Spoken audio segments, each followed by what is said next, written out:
اعوذ باللہ من الشیطان الرجیم بسم اللہ الرحمن الرحیم۔ اسلامک پیجز کے معزز سامعین کو میری طرف سے السلام علیکم۔ میں ہوں آپ کا ہوسٹ حافظ رحیل احمد۔ دوستو، آج کا جو ہمارا ٹاپک ہے وہ یہ ہے کہ خودکشی کی سزا اسلام میں کیا ہے، اور جو اس کی سزا ہے وہ حضور پاک صلی اللہ علیہ وسلم نے جو بیان فرمائی ہے اس کو ہم اس ٹاپک میں ڈسکس کریں گے، اور اس بات کو ذہن نشین کر دینا چاہیے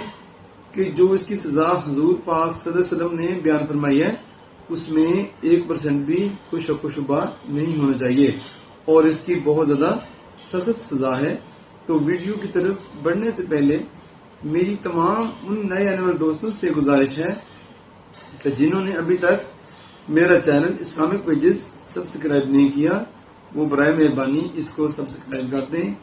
اور پاس لائک گھنٹی کے بٹن کو پریس کر دیں تاکہ ہماری ہر نئی آنے والی ویڈیو کا نوٹیفیکیشن آپ کو باقاعدگی سے ملتا رہے۔ تو بڑھتے ہیں ویڈیو کی جانب۔ تو حضرت امام بخاری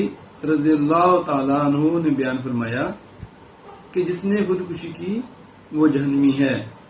اور جب ایک انسان جہنمی ہے تو اس کا نماز جنازہ بھی نہیں پڑھنا چاہیے۔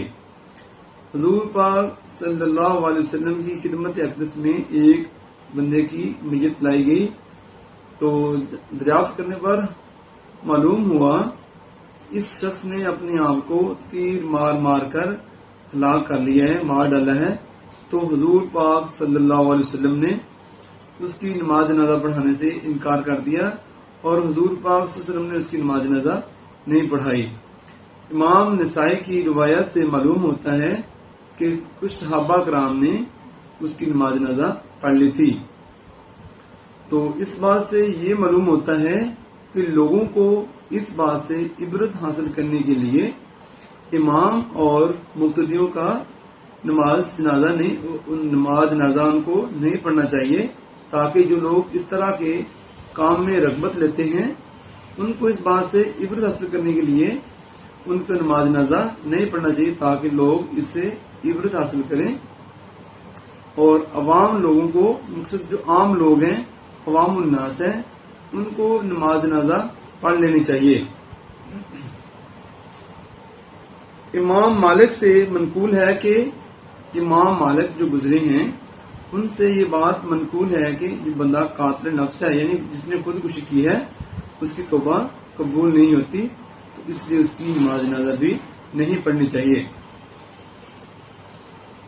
حضور پاک صلی اللہ علیہ وسلم نے ارشاد فرمایا کہ جو شخص اسلام کے علاوہ کسی اور مذہب کے ہونے پر جھوٹی قسم قصدن کھاتا ہے تو وہ ویسا ہی ہو جاتا ہے جیسا کہ اس نے اس جھوٹی قسم میں خود کو اپنے لیے کہا۔ جو اس نے جھوٹی قسم کھائی تو وہ ویسا ہی ہو جاتا ہے۔ اور جو شخص اپنے آپ کو ایک تیز دھار آلے سے ذبح کرتا ہے تو وہ جہنم میں بھی خود کو اسی طرح کے سیم تیز دھار آلے سے اپنے آپ کو بار بار مارتا رہے گا اور زندہ ہوتا رہے گا۔ آپ صلی اللہ علیہ وسلم نے فرمایا کہ ایک شخص کو زخم لگا۔ آپ صلی اللہ علیہ وسلم نے فرمایا کہ ایک شخص کو کسی بھی وجہ سے کچھ زخم آ گیا تو اس نے اس کی تکلیف برداشت کرنے کی بجائے خود کو مار ڈالا، تو یہ بات اللہ پاک کو اس قدر ناگوار گزری۔ اللہ پاک نے فرمایا کہ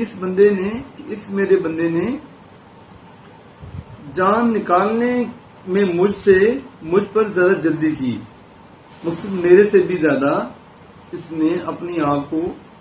اپنی جان دینے میں زیادہ جلدی کی، حالانکہ ابھی اس کا وقت جو مقررہ تھا وہ نہیں تھا۔ تو اس کی سزا جو اس نے جرم کیا ہے، اس کی جرم کی پاداش میں اس پر جنت حرام کر دیتا ہوں۔ یہ کتنی بڑی سزا ہے کہ ایک بندہ جو خودکشی کرتا ہے اور اللہ پاک کی مرضی کے خلاف کرتا ہے تو اس کے لیے اللہ پاک فرماتے ہیں کہ اس جرم کی پاداش میں اس کے لیے جنت کو حرام کر دیتا ہوں۔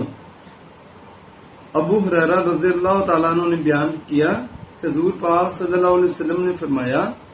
کہ دنیا میں اگر کوئی بندہ اپنے آپ کو گلا گونٹ کر، یعنی اپنے آپ کا گلا دبا کر جو بندہ خود کو ختم کر دے گا، تو وہ قیامت والے دن بھی اسی طرح اپنے آپ کو بار بار گلا گونٹ کر دباتا رہے گا اور مارتا رہے گا۔ اور اسی طرح جو بندہ اپنے آپ کو برچھی کے ساتھ، جو وہ بھی ایک تیز دار آلہ ہوتا ہے، اس کے ساتھ یا تیر کے ساتھ خود کو اس دنیا میں ختم کرے گا، تو وہ قیامت والے دن بھی وہ اسی طرح اپنے آپ کو بار بار اذیت میں ڈال کر خود کو ختم کرتا رہے گا۔ تو یہ کتنی بڑی سزا ہے۔ ہمیں دوسروں کو اس اذیت ناک مرحلے سے گزارنے کے لیے خود دوسروں کو بچانا چاہیے، ان کو اس بات سے آگاہ کرنا چاہیے۔ تو اس طرح کی مزید انفارمیٹو ویڈیوز کے لیے میرا چینل اسلامک پیجز سبسکرائب کریں اور اس کو دوسروں تک بھی شیئر کیا کریں، تاکہ جس کو پتہ نہیں ہے، اور آج کل جو ہمارا معاشرہ ہے، چھوٹی سی اذیت پر، چھوٹی سی دل آزاری پر گھر میں تھوڑی سی ناچاکی بن جاتی ہے، ناچاکی سے